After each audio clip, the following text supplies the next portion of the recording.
تمہاری حیرت بجا ہے، لیزا نے کہا۔ ذرا سمجھنے کی کوشش کرو۔ گمشتگین نے تمہیں بتا دیا ہے کہ اس نے صلاح الدین ایوبی کی دشمنی ترک کر دی ہے۔ اب وہ ایوبی کے کسی فوجی کو جنگی قیدی نہیں سمجھتا۔ تم اور تمہارے ساتھی خوش قسمت ہیں کہ تم یہاں آئے اور گمشتگین یہاں تھا۔ دوسری وجہ میری ذات ہے۔ تم میری حیثیت اور رتبے کو نہیں جانتے۔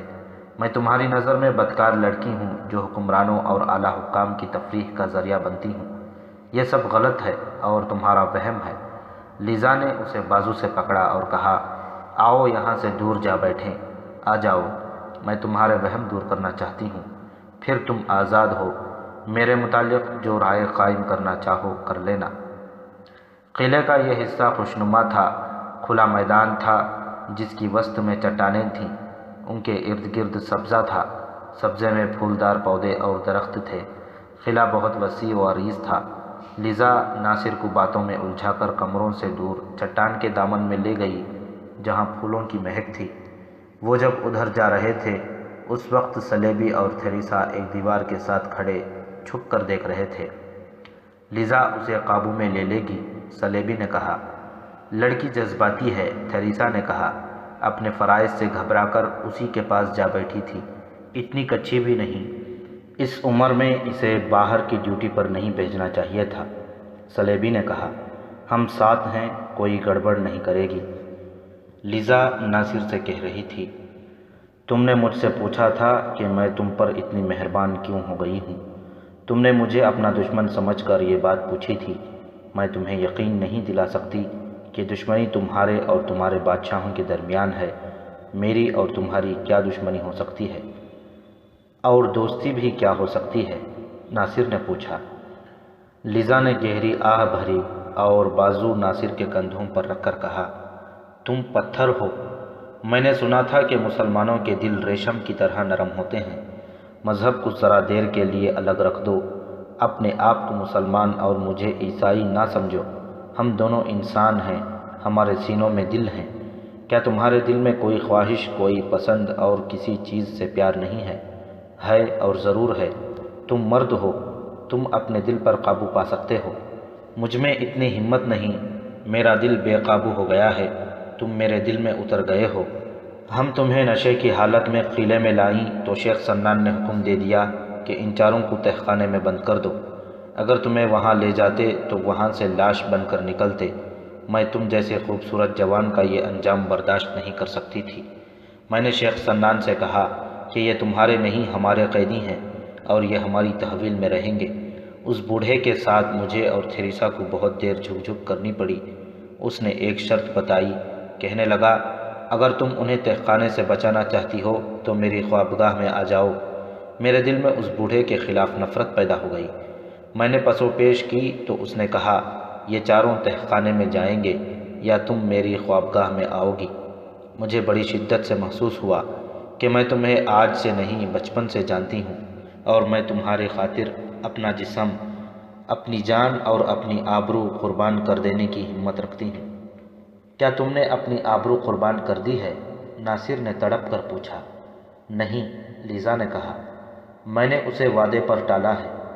اس نے مجھے یہ کہہ کر مہلت دے دی ہے کہ ہم قلعے میں آزاد رہیں گے لیکن ہم اس کے قیدی ہوں گے۔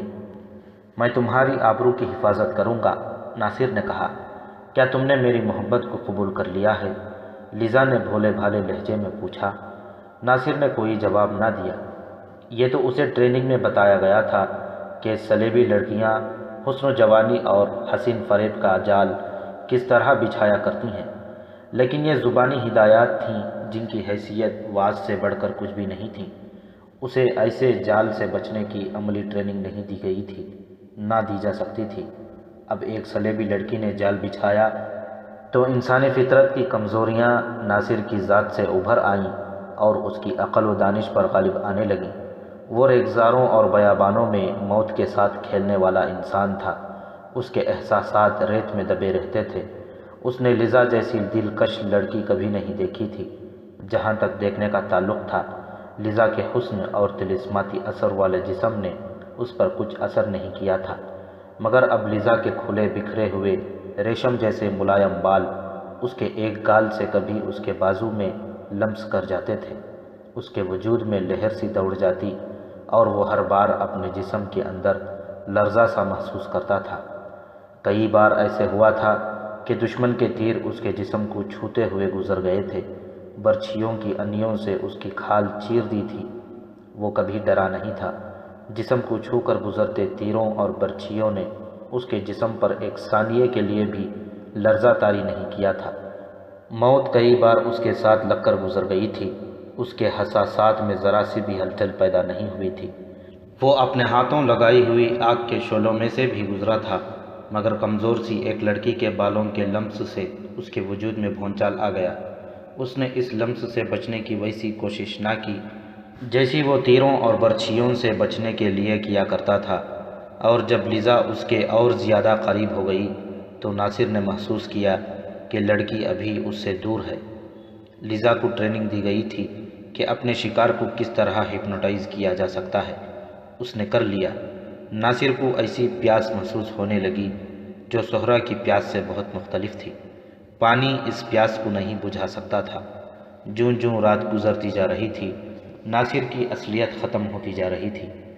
پہلے تو ناصر کا جسم کانپا تھا، پھر اس کا ایمان لرز گیا، جذبے کی بنیادیں ہل گئیں اور جذبات کے جھکڑ اور زیادہ تند ہو گئے۔ ہاں، ناصر نے مخمور آواز میں کہا، میں نے تمہاری محبت کو قبول کر لیا ہے، لیکن اس کا انجام کیا ہوگا؟ کیا تم مجھے یہ کہو گی کہ میں تمہارے ساتھ چلوں، اپنا مذہب چھوڑ دوں اور تم میرے ساتھ شادی کر لو گی؟ میں نے ایسی کوئی بات نہیں سوچی، لیزا نے کہا۔ اگر تم نے میرا ساتھ دینے کا ارادہ کر لیا ہے اور تم ہمیشہ کے لیے مجھے اپنی رفیقہ بنانا چاہتے ہو تو میں اپنا مذہب چھوڑ دوں گی۔ تم مجھ سے قربانی مانگو، لیکن مجھے وہ محبت دو جو ناپاک نہ ہو۔ عارضی محبت تو میں جہاں سے چاہوں حاصل کر سکتی ہوں، تمہیں میری روح نے چاہا ہے۔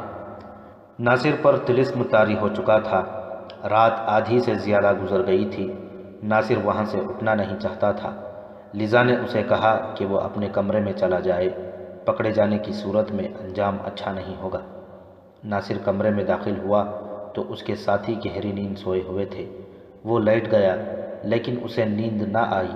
لیزا اپنے کمرے میں داخل ہوئی تو تھیریسا کی آنکھ کھل گئی۔ اتنی دیر؟ تھیریسا نے کہا۔ تو کیا پتھر ایک پھونک سے موم ہو جایا کرتے ہیں؟ لیزا نے کہا۔ پتھر زیادہ سخت تو نہیں؟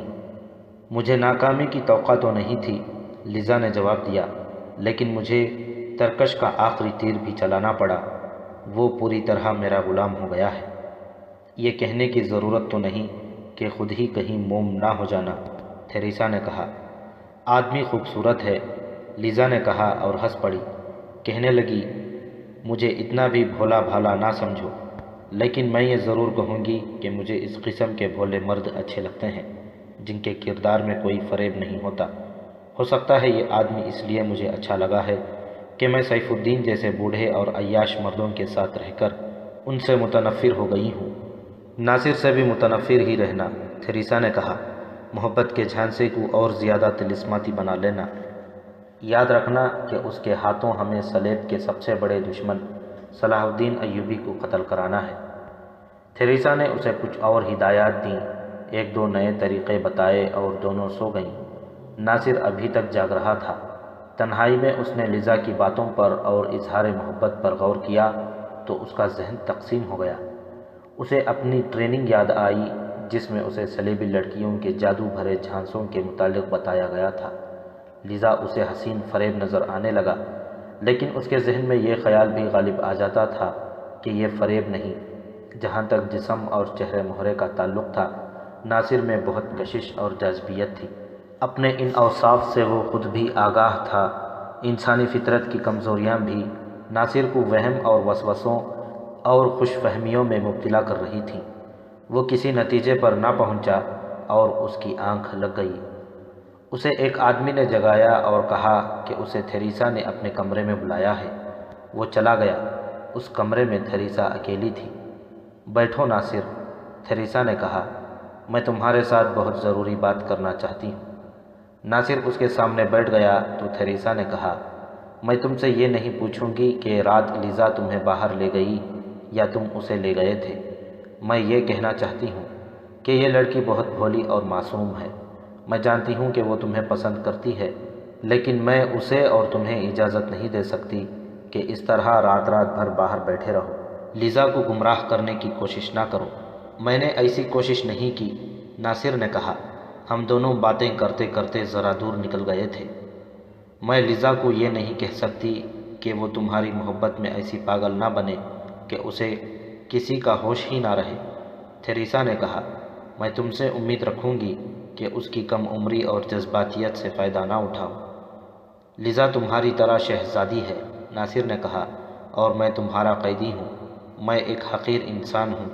لیزا کا مذہب کچھ اور ہے اور میرا کچھ اور۔ شہزادی اور قیدی میں اتنی محبت نہیں ہو سکتی۔ تم عورت کی فطرت سے شاید واقف نہیں، تھیریسا نے کہا۔ شہزادی اپنے قیدی کو دل دے بیٹھے تو اسے شہزادہ سمجھ کر اپنے آپ کو اس کا قیدی بنا لیا کرتی ہے۔ محبت مذہب کی زنجیریں توڑ دیا کرتی ہیں۔ میں اس کے ساتھ بات کر چکی ہوں۔ وہ کہتی ہے کہ میرا جینا اور میرا مرنا ناصر کے لیے ہے۔ وہ کہے گا کہ اپنا مذہب چھوڑ دو تو میں گلے سے سلیب اتار کر پھینک دوں گی۔ تم نہیں جانتے ناصر، لیزا نے صرف تمہاری خاطر شیخ سنان کو ناراض کر دیا ہے۔ وہ تمہیں اور تمہارے ساتھیوں کو قید میں ڈال دینا چاہتا ہے، لیکن لیزا نے اس کے ساتھ دشمنی مول لے کر تمہیں اپنے ساتھ رکھا ہے۔ سنان نے لیزا کو جو شرط بتائی ہے وہ صرف اس لڑکی کے لیے قابل قبول ہو سکتی ہے جسے کسی کی محبت نے اندھا کر رکھا ہو۔ اگر ہم اس قلعے سے جلدی نہ نکل سکے تو لیزا یہ شرط مان لے گی۔ میں ایسا نہیں ہونے دوں گا، ناصر نے کہا۔ میں لیزا کی آبرو کی خاطر کٹ مروں گا۔ کیا تمہارے دل میں لیزا کی اتنی ہی محبت ہے جتنی اس کے دل میں ہے؟ اگر وہ لڑکی ہو کر میری محبت کا اعتراف کرتی ہے اور اس کے اظہار سے نہیں ڈرتی تو میں انکار کیوں کروں؟ میں مرد ہوں، میرے دل میں لیزا کی محبت ہے۔ میں تم سے صرف یہ التجا کرتی ہوں کہ اسے دھوکہ نہ دینا، تھیریسا نے کہا۔ تم ہمارے قیدی نہیں ہو، گمشتگین تمہیں اپنا مہمان سمجھ رہا ہے۔ ناصر کا ذہن جو لیزا کے متعلق دو حصوں میں بڑھ گیا تھا صاف ہو گیا۔ اس پر لیزا کی محبت کا نشہ طاری ہو گیا اور وہ اسے دیکھنے کے لیے بے تاب ہو گیا۔ اس نے تھیریسا سے پوچھا کہ وہ کہاں ہے۔ تھیریسا نے اسے بتایا کہ وہ رات بھر جاگتی رہی ہے، دوسرے کمرے میں سوئی ہوئی ہے۔ تھیریسا کا تیر نشانے پر لگا۔ اس نے لیزا کی طلسم کو ناصر کی عقل پر پوری طرح طاری کر دیا۔ یہی اس کا مقصد تھا۔ یہ لڑکیاں انتہا درجے کی چالاک تھیں، یہی ان کی تربیت تھی۔ وہ انسانی کمزوریوں کے ساتھ کھیلنا خوب جانتی تھیں۔ ناصر وہاں سے اٹھا تو وہ ہوا میں اڑ رہا تھا۔ اپنے کمرے میں گیا تو ساتھیوں نے اس سے پوچھا کہ وہ کہاں گیا تھا۔ اس نے جھوٹ بولا اور انہیں تسلی دی کہ سب ٹھیک ہو جائے گا۔ وہ اپنے فرض سے پرے ہٹنے لگا تھا۔ سلیبی گمشتگین کے پاس بیٹھا ہوا تھا۔ گمشتگین اسے کہہ رہا تھا کہ وہ ناصر اور اس کے ساتھیوں کو 1-2 دنوں میں ہرن لے جانا چاہتا ہے۔ اتنے میں تھیریسا آ گئی۔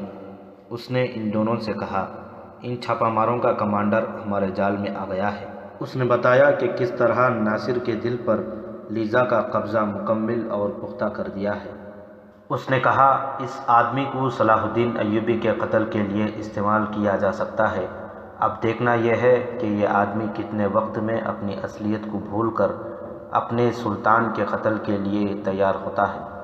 میں ان چاروں کو 1-2 دنوں میں ہرن لے جانا چاہتا ہوں، گمشتگین نے کہا۔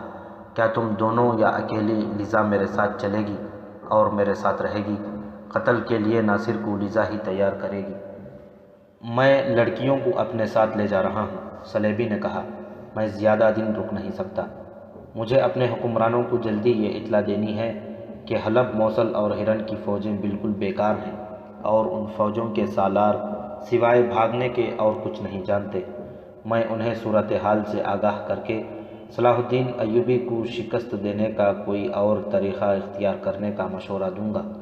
ہو سکتا ہے ہماری طرف سے آپ لوگوں کو جو مدد ملتی ہے وہ بند کر دی جائے۔ ایسا نہ کہو، گمشتگین نے منت سماجت کے لہجے میں کہا۔ مجھے ایک موقع دو، میں ایوبی کو قتل کرا دوں گا، پھر دیکھنا میں کس طرح فاتح بن کر دمشق میں داخل ہوتا ہوں۔ یہ دونوں لڑکیاں یا صرف لیزا مجھے دے دو۔ اس نے چھاپہ ماروں کے کمانڈر پر قبضہ کر لیا ہے، وہ اسے تیار کر لے گی۔ ناصر سلطان صلاح الدین ایوبی کے پاس بلا روک ٹوک جا سکتا ہے، کیونکہ یہ اس کا چھاپا مار ہے۔ وہ ایوبی کو آسانی سے قتل کر سکتا ہے۔ اور یہ بھی تو سوچو، لیزا کو آپ لے گئے تو ناصر میرے کسی کام کا نہیں رہے گا۔ کچھ بحث مباحثے کے بعد سلیبی نے کہا، ہرن جانے کے بجائے ہم یہیں رکے رہتے ہیں۔ یہ دونوں لڑکیاں ناصر کو تیار کر لیں گی اور ہو سکتا ہے کہ اس کے تینوں ساتھیوں کو بھی تیار کیا جا سکے۔ ان کے دلوں میں صلاح الدین ایوبی کی نفرت پیدا کرنی ہے۔ الناصر کے متعلق میری رائے یہ ہے کہ بہت کچا آدمی ہے، تھیریسا نے کہا۔ لیزا اس کی عقل پر قابض ہو چکی ہے۔ 2-3 ملاقاتوں کے بعد وہ لیزا کے اشاروں پر ناچنے لگے گا۔ آج ان چاروں کو اپنے ساتھ بٹھا کر کھانا کھلاؤ۔ کھانے کا وقت ہوا تو ناصر اور اس کے ساتھیوں کو بھی کھانے کے کمرے میں بلایا گیا۔ ان کے ساتھ دوستانہ بے تکلفی پیدا کر لی گئی۔ کھانا ابھی رکھا نہیں گیا تھا کہ شیخ سنان کے ایک خادم نے آ کر سلیبی سے کہا کہ اسے سنان نے بلایا ہے۔ سلیبی چلا گیا۔ اس لڑکی کے متعلق تم نے کیا سوچا ہے؟ شیخ سنان نے پوچھا۔ میں جب جاؤں گا اسے اپنے ساتھ لے جاؤں گا، سلیبی نے جواب دیا۔ تمہارے جانے تک لڑکی میرے پاس رہے گی، سنان نے کہا۔ میں آج ہی چلا جاؤں گا۔ جاؤ، شیخ سنان نے کہا، اور لڑکی کو یہیں چھوڑ جاؤ، تم اسے قلعے سے باہر نہیں لے جا سکو گے۔ سنان، سلیبی نے کہا، اس قلعے کی اینٹ سے اینٹ بچ جائے گی، مجھے للکارنے کی جرت نہ کرو۔ معلوم ہوتا ہے تمہارا دماغ ابھی ٹھکانے نہیں آیا ہے۔ شیخ سنان نے کہا، آج رات لڑکی کو تم خود میرے پاس لے آنا، خود جاؤ یا رہو۔ اگر تم رات لڑکی کو نہ لائے تو تم تہ خانے میں اور لڑکی میرے پاس ہوگی۔ جاؤ، ٹھنڈے دل سے سوچ لو۔ سلیبی کھانے کے کمرے میں داخل ہوا۔ سب بےتابی سے اس کا انتظار کر رہے تھے۔ وہ پھونکار رہا تھا، کہنے لگا، سنو دوستوں، شیخ سنان نے مجھے للکار کر کہا ہے کہ آج رات لیزا اس کے پاس ہوگی۔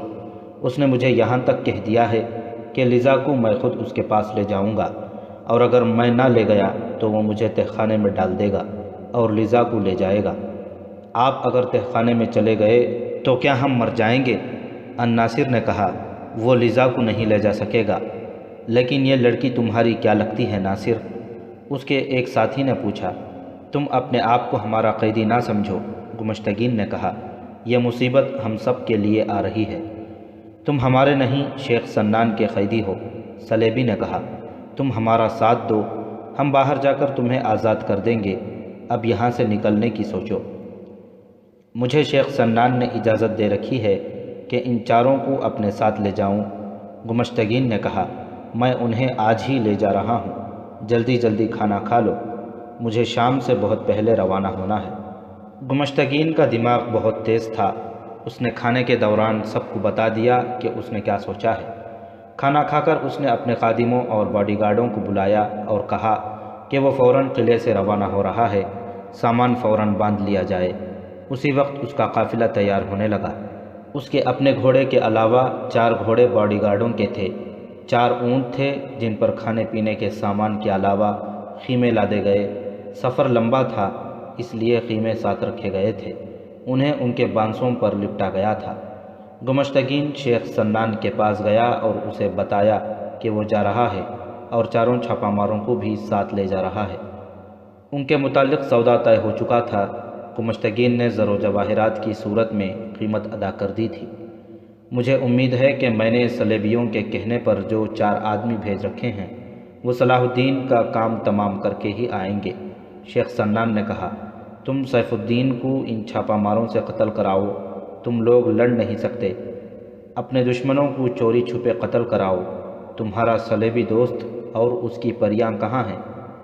اپنے کمرے میں ہے، گمشتگین نے کہا۔ اس نے چھوٹی لڑکی کے متعلق کوئی بات تو نہیں کی؟ اسے کہہ رہا تھا کہ آج رات شیخ سنان کے پاس چلی جانا، گمشتگین نے جواب دیا۔ وہ آپ سے بہت ڈرا ہوا معلوم ہوتا تھا۔ یہاں بڑے بڑے جابر آدمی ڈر جاتے ہیں، شیخ سنان نے کہا۔ کمبخت لڑکی کو مجھ سے یوں چھپا رہا تھا جیسے وہ اس کی اپنی بیٹی ہے۔ گمشتگین اس سے رخصت ہوا۔ اس کا قافلہ تیار کھڑا تھا۔ وہ گھوڑے پر سوار ہوا، اس کے باڈی گارڈ بھی گھوڑوں پر سوار ہوئے۔ 2 گمشتگین کے آگے ہو گئے اور 2 اس کے پیچھے۔ ان کے ہاتھوں میں برچھیاں تھیں۔ گھوڑوں کے پیچھے الناصر اور اس کے ساتھی، اور ان کے پیچھے سامان سے لدے ہوئے اونٹ تھے۔ قلعے کا دروازہ کھلا، قافلہ باہر نکل گیا اور دروازہ بند ہو گیا۔ قافلہ قلعے سے دور ہی دور ہوتا گیا اور سورج افق کے عقب میں چھپنے لگا۔ سورج نے غروب ہو کر قافلے اور قلعے کو چھپا لیا۔ قلعے میں قندیلیں اور فانوس چل اٹھے۔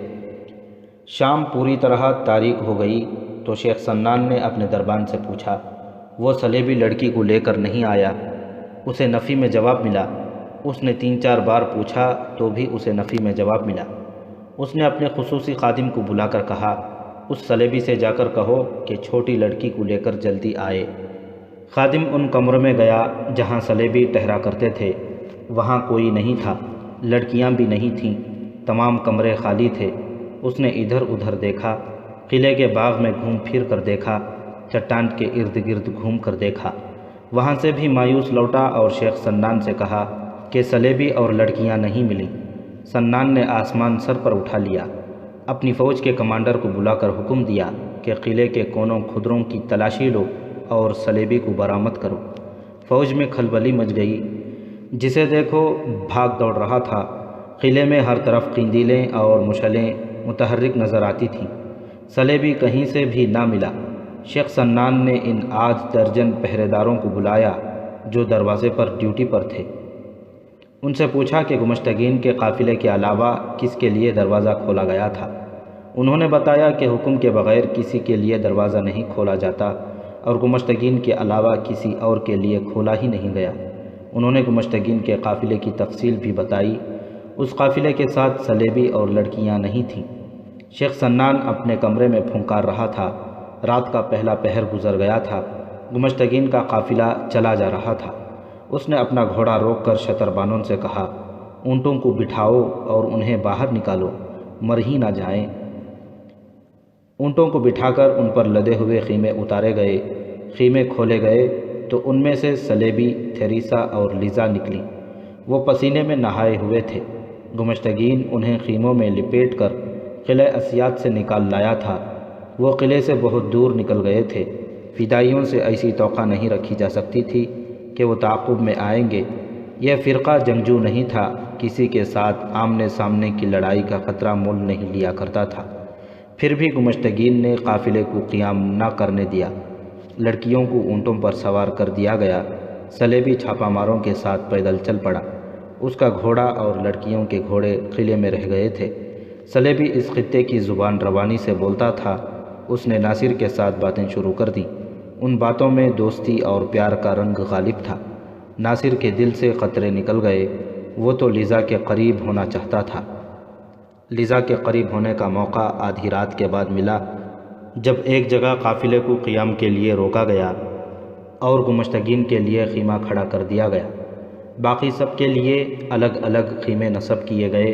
چھاپہ مار اور باڈی گارڈز وغیرہ کھلے آسمان تلے لیٹ گئے۔ وہ بہت تھکے ہوئے تھے، فوراً ہی سو گئے۔ ناصر کو نیند نہیں آ رہی تھی۔ وہ سوچ رہا تھا کہ لیزا کو خیمے سے جگا لائے یا وہ خود آ جائے گی۔ وہ بھول گیا تھا کہ وہ چھاپہ مار ہے اور اس کی فوج کہیں لڑ رہی ہے۔ اسے یہ خیال بھی نہ آیا کہ اسے واپس اپنی فوج میں جانا ہے اور فرار کا یہ موقع نہایت اچھا ہے۔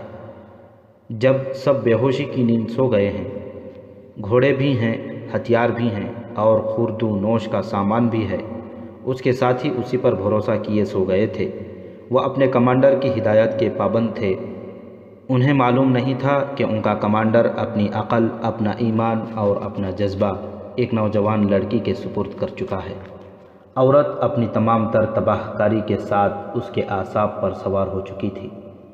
اسے ایک سایہ چلتا نظر آیا جو کسی مرد کا نہیں تھا۔ وہ آہستہ آہستہ اٹھ کر بیٹھا، پاؤں پر سرکا اور سوئے ہوئے ساتھیوں سے دور ہٹ گیا۔ سایہ ادھر ہی آ رہا تھا۔ ذرا دیر بعد 2 سائے ایک دوسرے میں جذب ہو گئے۔ لیزا ناصر کو سوئے ہوئے قافلے سے دور ایک ٹیلے کی اوٹ میں لے گئی۔ اس رات وہ پہلے سے زیادہ جذباتی معلوم ہوتی تھی۔ ناصر کی جذباتی کیفیت میں دیوانگی آ گئی تھی۔ لیزا جذباتیت کا اظہار زبان سے کم اور حرکات سے زیادہ کر رہی تھی۔ اس نے اچانک پرے ہٹ کر کہا، ناصر، ایک بات بتاؤ، تمہاری زندگی میں کبھی کوئی عورت داخل ہوئی ہے؟ ماں اور بہن کے سوا میں نے کسی عورت کو کبھی ہاتھ بھی نہیں لگایا۔ ناصر نے جواب دیا، تم نے میری زندگی دیکھ لی ہے۔ میں نوجوانی میں نور الدین زنگی کی فوج میں شامل ہو گیا تھا۔ جہاں تک یادیں پیچھے جاتی ہیں، میں اپنے آپ کو میدان جنگ میں، ریگستان میں، اپنے ساتھیوں سے دور، دشمن کے علاقوں میں خون بہاتا اور بھیڑیوں کی طرح شکار کی تلاش میں پھرتا دیکھتا ہوں۔ میں جہاں بھی ہوتا ہوں اپنے فرض سے کوتاہی نہیں کرتا۔ میرا فرض میرا ایمان ہے۔ وہ چونک اٹھا۔ ذرا سی دیر کچھ سوچ کر اس نے پوچھا، لیزا، تم نے شاید میرے ایمان کی بنیاد ہلا دی ہے۔ مجھے بتاؤ، تم لوگ مجھے اور میرے ساتھیوں کو کہاں لے جا رہے ہو؟ مجھے یہ بتاؤ کہ تمہارے دل میں میری محبت ہے یا مجھے دیکھ کر تم حیوان بن جاتے ہو؟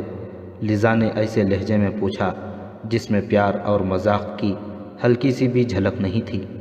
اس کا انداز گزشتہ رات کی نسبت بدلا ہوا تھا۔ تم نے مجھے کہا تھا کہ محبت کو ناپاک نہ کرنا، ناصر نے کہا۔ میں تم پر ثابت کروں گا کہ میں حیوان نہیں۔ تم مجھے یہ بتاؤ کہ تمہاری قوم میں ایک سے ایک بڑھ کر خوبرو، جنگجو، تنومند اور اونچے رتبے والا مرد موجود ہے۔ تم کسی بادشاہ کے سامنے چلی جاؤ، وہ تخت سے اتر کر تمہارا استقبال کرے گا۔ پھر تم نے مجھ میں کیا دیکھا ہے؟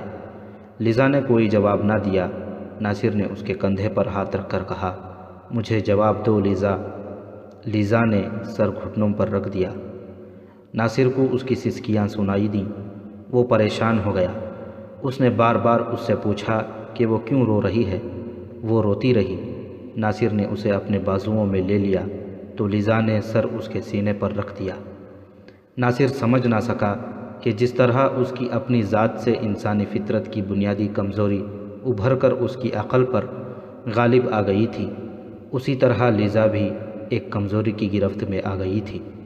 یہ وہ کمزوری تھی جو ملکہ کو اپنے غلام کے آگے جھکا دیتی ہے اور جو دولت کے انبار کو پتھروں کا ڈھیر سمجھ کر اپنے دل کی تسکین کے لیے کسی کٹیا میں جا بیٹھتی ہے۔ لیزا محبت کی پیاسی تھی، وہ محبت جو روح کو مطمئن کر دے۔ اسے جسمانی محبت ملی تھی اور ان مردوں سے ملی تھی جن سے اسے نفرت تھی۔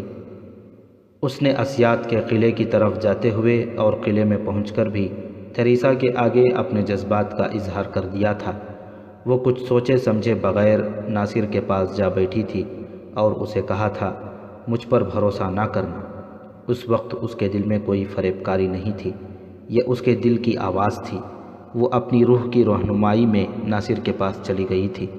اگر اسے تھیریسا وہاں سے اٹھا نہ لے جاتی تو لیزا نہ جانے ناصر سے اور کیا کچھ کہتی۔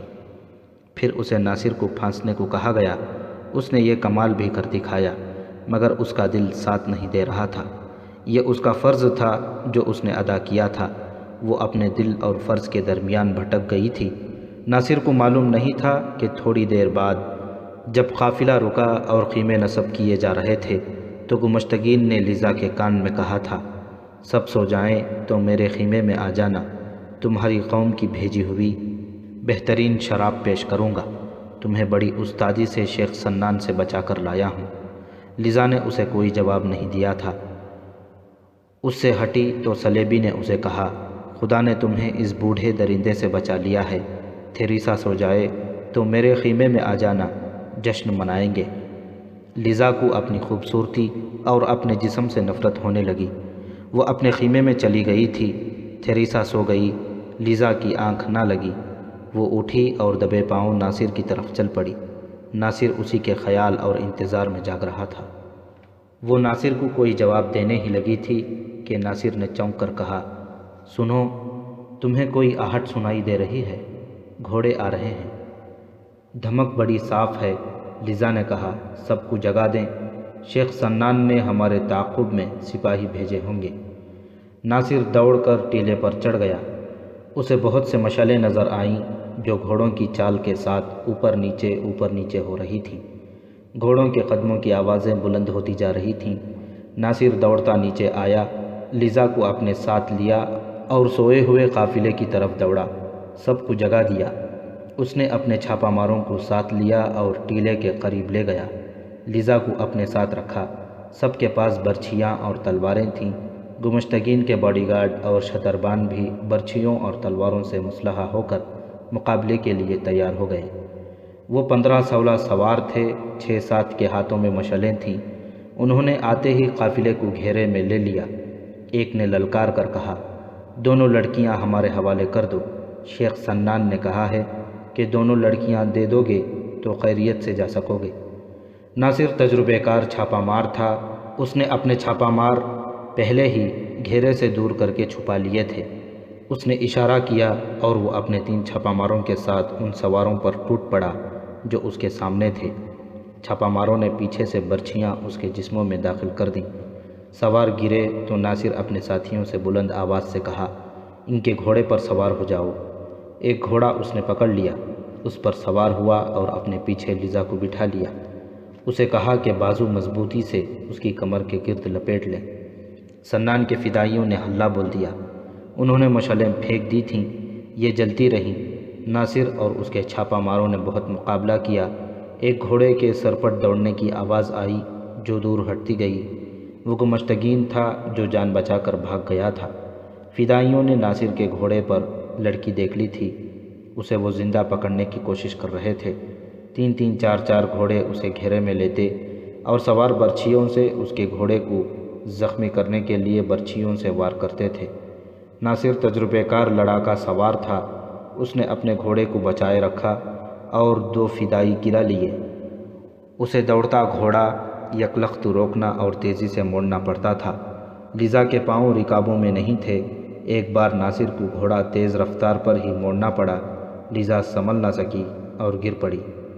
فدائی گھوڑوں سے کود آئے۔ لیزا ناصر کی طرف دوڑی لیکن 2 فدائیوں نے اسے پکڑ لیا۔ ناصر نے گھوڑے کو ایڑ لگائی اور برچھی تانی۔ فدائیوں نے لیزا کو آگے کر دیا۔ ناصر کو اپنے ساتھیوں کے متعلق کچھ علم نہیں تھا۔ اسے بھاگتے دوڑتے گھوڑوں کی اور برچھیاں اور تلواریں ٹکرانے کی آوازیں سنائی دے رہی تھیں۔ وہ 3-4 فدائیوں میں اکیلا تھا۔ اس کا ہر وار خالی جا رہا تھا، کیونکہ وہ ان کے قریب آتا تھا تو فدائی لیزا کو آگے کر دیتے تھے۔ آخر وہ بھی گھوڑے سے کود گیا، بے جگری سے لڑا، زخمی ہوا اور اس نے 2 فدائیوں کو گرا لیا۔ اس دوران لیزا چیختی رہی، ناصر نکل جاؤ، میرے لیے نہ مرو، نکل جاؤ، تم اکیلے ہو۔ لیکن وہ دیوانہ ہوا جا رہا تھا۔ اس نے ایک بار چلا کر کہا، خاموش رہو لیزا، یہ تمہیں نہیں لے جا سکیں گے۔ ناصر نے یہ کر کے بھی دکھا دیا کہ فدائی لیزا کو نہ لے جا سکے۔ اس نے فدائیوں کو بری طرح زخمی کر کے پھینک دیا۔ اس معرکے میں وہ قیام گاہ سے دور ہٹ گئے تھے۔ ناصر نے ایک گھوڑا پکڑا، لیزا کو اس پر سوار کیا، خود اس کے پیچھے سوار ہوا اور گھوڑے کو ایڑ لگا دی، لیکن بھاگا نہیں۔ معرکہ خاموش ہو گیا تھا۔ اس نے جا کر دیکھا، وہاں صرف لاشیں تھیں اور 2-3 فدائی زخموں سے تڑپ رہے تھے۔ اس کے 3 ساتھی مارے گئے تھے۔ سلیبی بھی مرا پڑا تھا۔ تھیریسا لاپتہ تھی۔ ناصر نے زیادہ انتظار نہ کیا، آسمان کی طرف دیکھا، قطبی ستارے کا اندازہ کیا اور گھوڑے کو اس رخ پر ڈال دیا۔ بہت دور جا کر اس نے گھوڑا روک لیا۔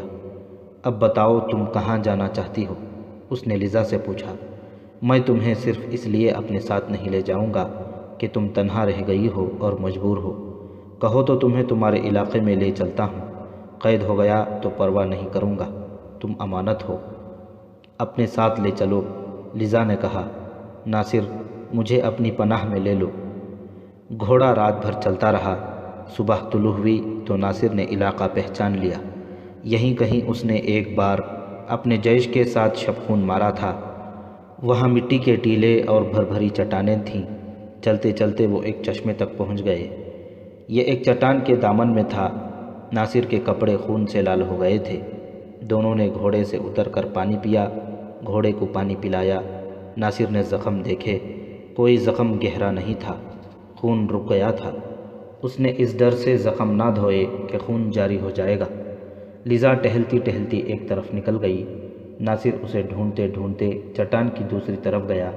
لیزا بیٹھی ہوئی تھی، ناصر کی طرف اس کی پیٹھ تھی۔ وہاں ہڈیاں بکھری ہوئی تھیں جو انسانوں کی معلوم ہوتی تھیں، کھوپڑیاں پڑی تھیں، پھسلیوں کے پنجر تھے، ہاتھوں، ٹانگوں اور بازوؤں کی ہڈیاں بھی تھیں۔ ان کے درمیان تلواریں اور برچھیاں پڑی تھیں۔ لیزا ایک کھوپڑی کو سامنے رکھے بیٹھی تھی۔ کسی عورت کی کھوپڑی معلوم ہوتی تھی۔ چہرے پر کہیں کہیں کھال تھی۔ سر کے لمبے لمبے بال کچھ سر کے ساتھ تھے، باقی ادھر ادھر بکھرے ہوئے تھے۔ سینے کا پنجرا کھال کے بغیر تھا۔ پھسلیوں میں ایک خنجر اترا ہوا تھا۔ گلے کی ہڈی پر سونے کا ہار پڑا تھا۔ اس پنجرے کے ارد گرد چیتھڑے پڑے تھے جو ریشمی کپڑے کے تھے۔ ناصر آہستہ آہستہ چلتا لیزا کے پیچھے جا کھڑا ہوا۔ لیزا کھوپڑی میں کھو گئی تھی۔ اچانک اس نے اپنے دونوں ہاتھ کانوں پر رکھے اور بڑی ہی زور سے چیخ ماری۔ وہ تیزی سے اٹھ کر گھومی۔ ناصر نے اسے بازوؤں میں لے کر سینے سے لگا لیا۔ لیزا نے اپنا چہرہ ناصر کے سینے میں چھپا لیا۔ اس کا جسم تھر تھر کانپ رہا تھا۔ ناصر اسے چشمے تک لے گیا۔ جب وہ اپنے آپ میں آئی تو ناصر نے اس سے پوچھا کہ اس نے چیخ کیوں ماری تھی۔ مجھے اپنا انجام نظر آ گیا تھا، لیزا نے اداس لہجے میں کہا۔ تم نے وہ خشک لاش دیکھی ہوگی، کسی عورت کی ہے، یہ کوئی مجھ جیسی ہوگی، اس نے میری طرح حسن کے جادو چلائے ہوں گے، ہر کسی کے لیے سہانا فریب بنی رہی ہوگی اور کہتی ہوگی کہ اس کے حسن کو زوال نہیں اور وہ سدا جوان اور ہمیشہ زندہ رہے گی۔ تم نے اس کی پھسلیوں کے پنجرے میں خنجر پھنسا ہوا دیکھا ہے، گلے میں ہار دیکھا ہے۔ یہ ہار اور یہ خنجر جو کہانی سناتے ہیں وہ میری کہانی ہے، اور دوسری جو کھوپڑیاں بکھری پڑی ہیں وہ ان کے ساتھ جو تلواریں اور برچھیاں پڑی ہیں وہ 100 بار سنی ہوئی کہانی سناتی ہیں۔ میں نے یہ کبھی توجہ سے نہیں سنی تھی۔ آج اس عورت کی کھوپڑی دیکھی تو مجھے یوں نظر آیا جیسے یہ میری اپنی کھوپڑی ہو۔ اس خشک کھوپڑی پر گوشت چڑھ گیا تو میرا چہرہ بن گیا۔ میں نے ایک گدھ کو دیکھا جو میرے چہرے سے آنکھیں نکال رہا تھا، ایک بھیڑیے کو دیکھا جو میرے گلابی گالوں کو نوچ رہا تھا۔ ان مردار خوروں نے میرا چہرہ کھا لیا اور پیچھے کھوپڑی رہ گئی۔ مجھے ایسے نظر آیا جیسے کھوپڑی کے جبڑے اور خوفناک دانت ہل رہے ہوں۔ مجھے آواز سنائی دی، یہ ہے تمہارا انجام، اور میرے دل کو کسی خوفناک چیز نے دانتوں میں جکڑ لیا۔ کچھ دنوں بعد وہاں جا کر دیکھنا جہاں ہم پر فدائیوں نے حملہ کیا تھا، ناصر نے کہا۔ وہاں بھی تمہیں یہی منظر نظر آئے گا، لاشوں کے پنجر، کھوپڑیاں، تلواریں اور برچھیاں، اور شاید کچھ دور تھیریسا کی کھوپڑی بھی پڑی مل جائے گی۔ اس کے سینے میں بھی خنجر اترا ہوا ہوگا۔ وہ سب عورت کے لیے مرے ہیں، یہ سب بھی عورت کے لیے مرے ہیں۔ اگر میں نے اپنی روش نہ چھوڑی تو ایک روز صحرا کے گدھ اور بھیڑیے میرے اس جسم کا گوشت نوچ رہے ہوں گے جس پر مجھے ناز ہے اور جسے حاصل کرنے کے لیے کوئی جان پیش کرتا ہے، کوئی دولت۔ لیزا نے کہا، مگر انسان عبرت حاصل نہیں کرتا، ان کی تباہی اور بربادی نہیں دیکھتا جو اس سے پہلے اس زمین پر اپنے اوپر حسن، دولت اور جسمانی طاقت کا نشہ طاری کر کے تکبر اور غرور سے چلتے پھرتے تھے۔ میں نے اپنے آپ کو پہچان لیا ہے، اپنی اصلیت جان لی ہے۔ تم بھی سن لو ناصر، خدا نے تمہیں مردوں کی طاقت اور مردانہ حسن دیا ہے۔ تمہیں جو عورت دیکھے گی وہ تمہارے قریب آنے کی خواہش کرے گی۔ دیکھ لو، تم بھی جا کر اپنا انجام دیکھ لو۔ وہ ایسے انداز سے بول رہی تھی جیسے اس پر آسیب کا اثر ہو۔ اس کی شوخیاں اور فریب کاریاں ختم ہو چکی تھیں۔ وہ کسی تاریک الدنیا فقیر کے لہجے میں بول رہی تھی۔ میں تمہیں اپنی اصلیت بتا دوں؟ اس نے ناصر سے پوچھا۔ میں تمہیں دکھا دوں کہ میرے پھسلیوں کے پنجرے میں کیا ہے؟ اس نے اپنے سینے پر ہاتھ مارا اور چپ ہو گئی۔ اس کا ہاتھ سونے کے اس ہار پر جا لگا تھا جس میں جواہرات بھی تھے۔ اس نے ہار کو مٹھی میں لیا، زور سے جھٹکا دیا، ہار ٹوٹ کر اس کے ہاتھ میں آ گیا۔ اس نے ہار چشمے میں پھینک دیا، انگلیوں سے انگوٹھیاں اتاریں جن میں ہیرے جڑے ہوئے تھے، یہ بھی چشمے میں پھینک دیں۔ کہنے لگی، میں ایک فریب ہوں ناصر، میں نے تمہیں بھی فریب دیا تھا، میرے دل میں تمہاری محبت بھی پیدا ہو گئی تھی، مگر اس پر میرے فرض کی بدروح کا بھی اثر تھا۔ یہ بہت اچھا ہوا کہ فدائیوں نے ہم پر حملہ کر دیا، اور یہ اور زیادہ اچھا ہوا کہ میں نے اپنی زندگی میں اپنی کھوپڑی دیکھ لی۔ ورنہ میں بتا نہیں سکتی کہ جہاں ہم تمہیں لے جا رہے تھے وہاں تم پر کیا روب چڑھا دیا جاتا، میری محبت کا کیا حشر ہوتا۔ تم ایک بہت بڑے فریب کا شکار ہونے جا رہے تھے۔ میں اب جھوٹ نہیں بولوں گی، تمہیں اس مقصد کے لیے لے جایا جا رہا تھا کہ میں اپنی خوبصورتی اور محبت کے جھانسے میں تمہاری عقل پر قبضہ کر لوں اور تمہارے ہاتھوں صلاح الدین ایوبی کو قتل کرایا جائے۔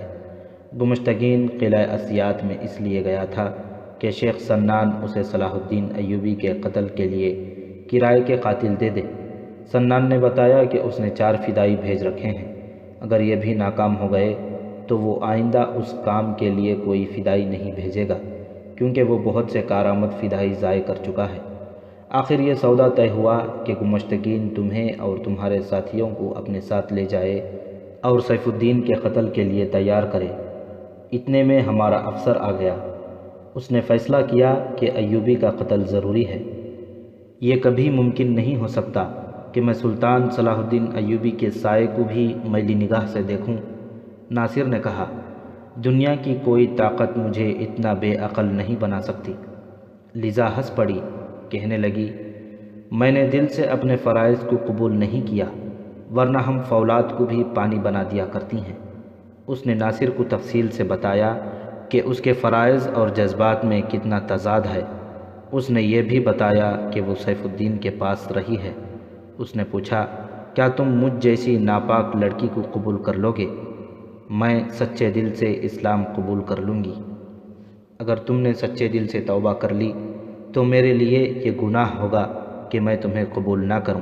ناصر نے کہا، لیکن سلطان صلاح الدین ایوبی کی اجازت کے بغیر میں کوئی فیصلہ نہیں کر سکتا۔ دل سے بوجھ اتار دو، اگر تم پاکیزہ زندگی بسر کرنا چاہتی ہو تو ایسی زندگی تمہیں صرف ہمارے مذہب میں ملے گی۔